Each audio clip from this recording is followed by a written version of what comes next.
ನಮಸ್ತೆ. ಇವತ್ತಿನ ವಿಡಿಯೋದಲ್ಲಿ ಮಸಾಲೆ ಕಡಲೆಕಾಯಿನ ಯಾವ ರೀತಿ ಮಾಡೋದು ಅಂತ ತಿಳಿಸ್ಕೊಡ್ತಿದ್ದೀನಿ. ನೋಡಿ, ನಾನು ಗ್ಲಾಸ್ ಬೌಲಲ್ಲಿ 3/4 ಬೌಲಷ್ಟು ಕಡಲೆಕಾಯಿ ಬೀಜನ ತಗೊಂಡಿದ್ದೀನಿ. ಅದಕ್ಕೆ 1 ಟೀ ಸ್ಪೂನಲ್ಲಿ ಅರ್ಧ ಸ್ಪೂನಷ್ಟು ಅರಿಶಿನ ಪುಡಿ ಹಾಕ್ಕೊಂಡಿದ್ದೀನಿ. ಹಾಗೆ ಹಿಂಗಿನ ಪುಡಿನ ಹಾಕ್ಕೊಂಡಿದ್ದೀನಿ ಸ್ವಲ್ಪ. ಇವಾಗ ಒಂದು 4 ಸ್ಪೂನಷ್ಟು ಟೇಬಲ್ ಸ್ಪೂನಷ್ಟು ಅಕ್ಕಿ ಹಿಟ್ಟನ್ನ ಹಾಕ್ಕೊಂಡೆ. ಹಾಗೆ ಒಂದು 6 ಸ್ಪೂನಷ್ಟು ಕಡಲೆ ಹಿಟ್ಟನ್ನ ಹಾಕ್ಕೊಳ್ತಿದ್ದೀನಿ. ಆನಂತರ ಇದಕ್ಕೆ ಅಚ್ಕಾರದ ಪುಡಿ ಟೀ ಸ್ಪೂನಲ್ಲಿ 1-2 ಸ್ಪೂನಷ್ಟು ಹಾಕ್ಕೊಳ್ತೀನಿ. ಹಾಗೆಯೇ ಇದಕ್ಕೆ ಗರಂ ಮಸಾಲ ಅರ್ಧ ಟೇಬಲ್ ಸ್ಪೂನಷ್ಟು ಹಾಕ್ಕೊಂಡಿದ್ದೀನಿ. ಆನಂತರ ಇದಕ್ಕೆ ರುಚಿಗೆ ಎಷ್ಟು ಬೇಕೋ ಅಷ್ಟು ಪುಡಿ ಉಪ್ಪನ್ನ ಹಾಕ್ಕೊಳ್ತೀನಿ. ಇವಾಗ 1 ಸ್ಪೂನಷ್ಟು ಟೇಬಲ್ ಸ್ಪೂನಷ್ಟು ಶುಂಠಿ ಬೆಳ್ಳುಳ್ಳಿ ಪೇಸ್ಟ್ನ ಹಾಕ್ಕೊಂಡಿದ್ದೀನಿ.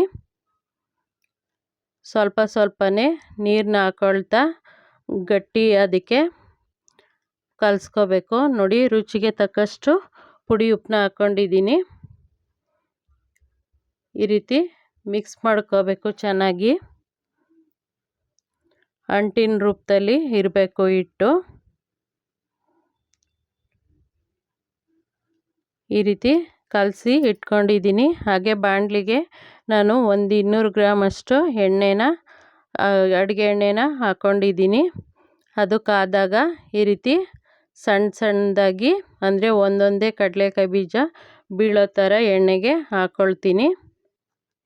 ಅಂಟ್ಕೊಂಡಿದ್ರೂ ತೊಂದರೆ ಇಲ್ಲ. ಆನಂತರ ಸ್ವಲ್ಪ ಅದು ಬೆಂದ ನಂತರ ಕಡಲೆಕಾಯಿ ಸಪ್ರೇಟ್ ಮಾಡ್ಕೋಬೋದು. ಒಂದು ಸ್ವಲ್ಪ ಹೊತ್ತು ಇದಕ್ಕೆ ಜಾಲರಿನ ಹಾಕ್ಬಾರ್ದು, ಆನಂತರ ಹಾಕ್ಕೋಬೇಕು. ನೋಡಿ, ಇವಾಗ ಸಪ್ರೇಟ್ ಮಾಡ್ಕೋಬೋದು. ನೋಡಿ, ಈ ರೀತಿ ಕರೆದು ತೆಗೆದ್ರೆ ಮಸಾಲೆ ಕಡಲೆಕಾಯಿ ಬೀಜ ರೆಡಿಯಾಗುತ್ತೆ. ಇದಕ್ಕೆ ಒಂದು 2-3 ಕಡ್ಡಿಯಷ್ಟು ಕರಿಬೇವನ್ನ ಫ್ರೈ ಮಾಡಿ ಹಾಕ್ಕೊಳ್ತೀನಿ. ನಾನು ಇನ್ನೊಂದು ಒಬ್ಬೆನ ಹಾಕ್ಕೊಂಡಿದ್ದೀನಿ. ಇವಾಗ ಈ ಕರಿಬೇವನ್ನ ಫ್ರೈ ಮಾಡಿ ಮೇಲೆ ಹಾಕ್ಕೊಂಡ್ರೆ ಮಸಾಲೆ ಕಡಲೆಕಾಯಿ ಬೀಜ ರೆಡಿ ಆಯಿತು. ಧನ್ಯವಾದಗಳು.